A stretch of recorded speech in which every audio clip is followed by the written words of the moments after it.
जय जगन्नाथ। आज भल कथा सब मन रख। आज आलोचना करवा उजाणी बहिब से प्राचीन प्राचीन कौन हम उजाणी बह उजाणी कौन बह ना प्राचीन जुआर आसो तलू कौन हम पानी उपरक बोह प्राचीन प्राचीन नदी अन्य ना हूँ मन रखा मर्त्य गंगा। भगीरथ पुओ भागीरथी मर्त्यपुर को गंगा आनी नथिले। ता आगुरु मर्त्यपुर गोटे गंगा थिला। प्राचीर अन्य ना कौन कहती मर्त्य गंगा। तापर आसिले स्वर्ग गंगा। किंतु मर्त्य गंगा हूँ बहुत पुराना ये अनंत जुगर नदी। मर्त्य गंगा जो कलिजुगर विचार है कलिजुग सब बहुत अन्याय हम। प्राची से कौन कला शरण पशिला प्रभु पाखे प्रभु कलिजुग एत पाप भार हम मुझी पारि ना कौन करी। ठाकुर प्राची के सीट बर देले बुझे ना। तुम गोटे कम कर कलिजुग जो घोर अन्याय हम तुम से कौन हो लुकायित हो पुणी जो सत्य प्रकाश हम तुम जो जमी कौन पूर्णतया प्राची पुणी पूर्णतया प्राची रूप कौन हम अववाहिका हम एवं उजाणी तुम कौन कर बहिब। देख कथा बहु पुराना कथा लिखा है। बर्तमान तुम विचार कर देख प्राची नदी बर्तमान कौन होगला तो उद्धार केमी पाइबे यदि पूर्णतया प्राची पोती हो भक्त फेरे उद्धार के भक्त से कि पूर्णतया बैतरणी कौन है प्लावित है बुझिपारे ना बुझिपारे प्राची लुकाई देले भक्त को उद्धार करने पाप क्षय करने बैतरणी नदी प्रवाहित है जोटा कहते आमर दशासनी घाट जजाति कौन करते अश्वमेध यज्ञ करते से प्राची नदी दिने ना दिने कौन हम उजाणी बह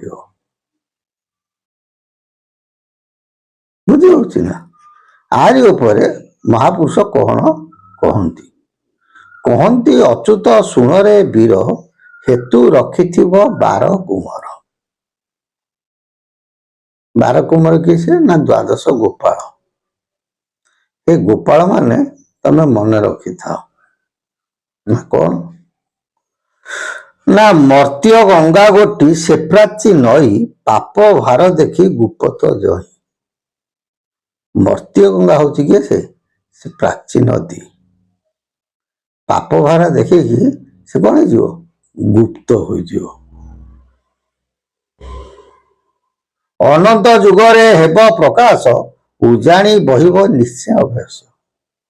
जेते बेले अनंत जुग आसीब से समय कौन हम से कौन हम उजाणी बहिब। अनंत जुग केबे आसीब महापुरुष जायफुलमालिका कहते अनेक व्यक्ति विशेष आमको कहती अनंत जुग आरंभ हो गला आम मना करू ना अनंत जुग आरंभ ही नहीं। जायफुलमालिका अच्युत महापुरुष प्रमाण देते जेते बेले प्रभु नीलांचल छाड़ी छतिया ग्राम कौन करेंगे विद्यमान करेंगे।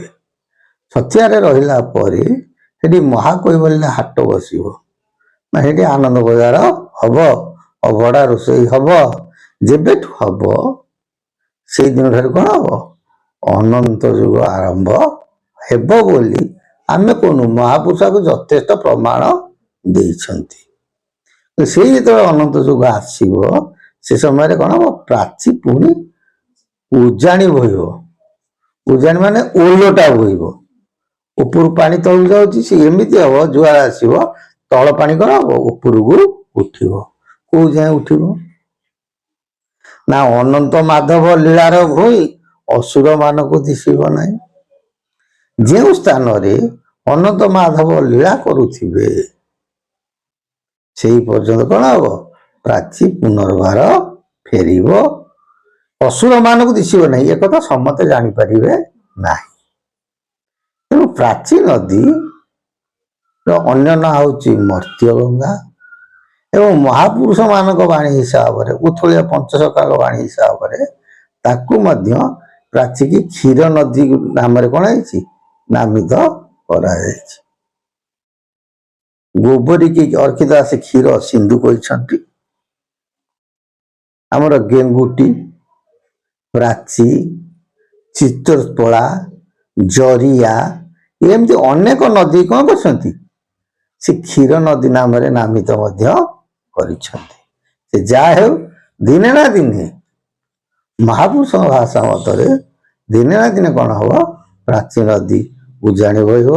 ଏକଥା ଅତ୍ୟୁକ୍ତି ହବ ନାହିଁ, କାରଣ ମହାପୁରୁଷ ବାଣୀ ଅକ୍ଷର ଅକ୍ଷର କଣ ହଉଛି ସତ୍ୟ ସତ୍ୟ ସତ୍ୟ। ଜୟ ଜଗନ୍ନାଥ। ସେ ପ୍ରଭୁଙ୍କ ସଦିଚ୍ଛା ପୂର୍ଣ୍ଣ ହଉ।